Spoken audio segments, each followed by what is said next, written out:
Azadi Ka Amrit Mahotsav is one of the laudable initiatives under the visionary leadership of the Honorable Prime Minister to celebrate and commemorate the completion of the 75 years of independence.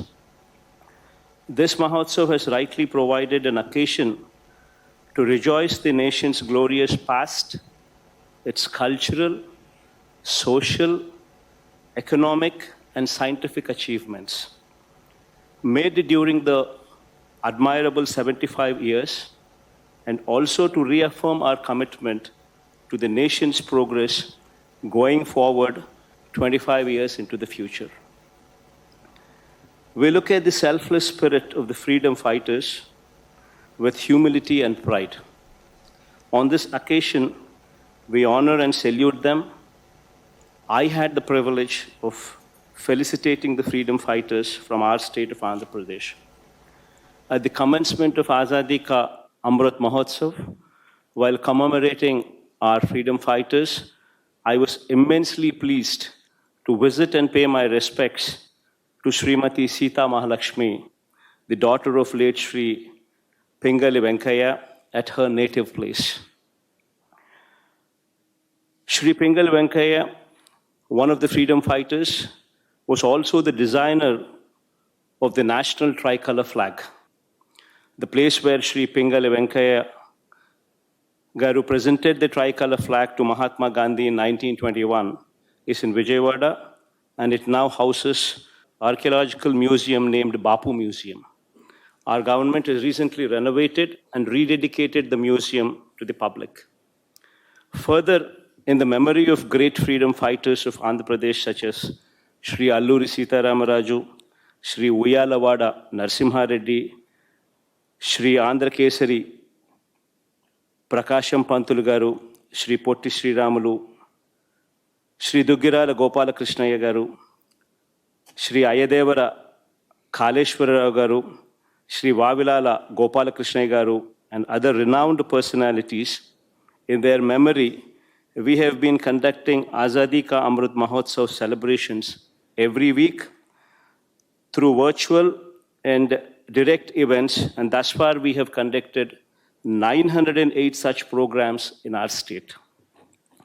This gives us the opportunity to not only celebrate the selfless lives of the freedom fighters, but to also enable the younger generation to draw inspiration from their lives. Consequently, our endeavor of involving people from all walks of lives and inspiring patriotism in them is being fulfilled. This occasion offers us an opportunity to look back at our nation's journey. As a nation, we have progressed remarkably during these 75 years, and in particular, during these 7.5 years. The GDP at constant prices increased from 2.94 lakh crores in 1950-51 to rupees 145.69 lakh crores in 2019-20. India is now the 6th largest economy in the world. At this crucial juncture, when the road ahead offers many opportunities and poses many challenges, I wish to lay special emphasis on two vital elements to unleash the full potential of our nation: sustainable development and reduction of economic inequality. It is imperative that while the needs of the present are met through economic progress, the ability of the future generations to meet their needs should not be compromised. The energy sector plays a very key role in socio-economic development. Over the last 15 years, the country's installed power generation capacity has increased from 1,27,423 megawatt to 3,84,116 megawatt.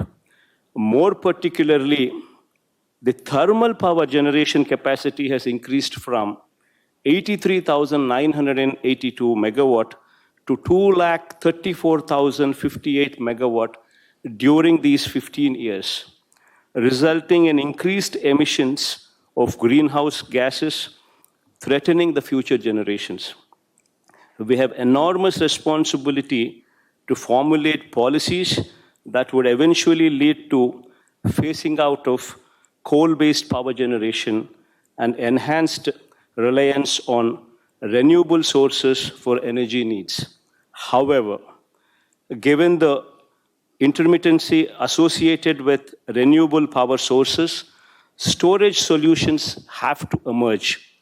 This is essential to ensure the right balance is struck between meeting the power demand and achieving carbon neutrality.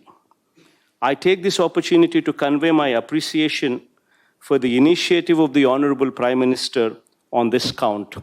One sun, one world, one grid, popularly spoken as OS, OW, OG, aiming at harnessing clean energy and contributing to sustainable economic progress.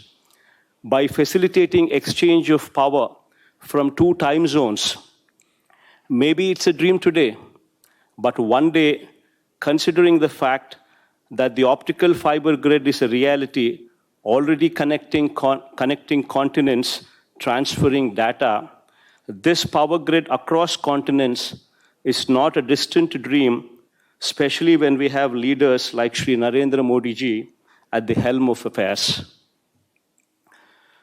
With respect to the problem of economic inequality, I wish to put forth the following.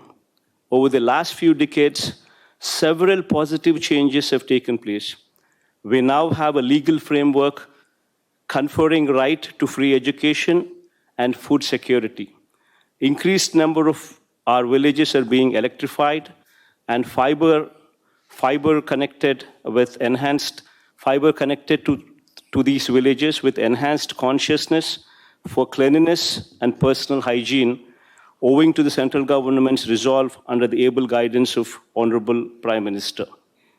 However, there is one problem that continues to haunt us. The economic growth has not sufficiently trickled down to the poor in the country. The recently published World Inequality Report 2022 estimates that top 10% and top 1% of the country's population hold 57% and 22% of the total national income, respectively. Income inequality would result in increased rural indebtedness, lower purchasing power, and reduction in rural aggregate demand. This is a serious problem that deserves immediate attention from all of us as policy makers.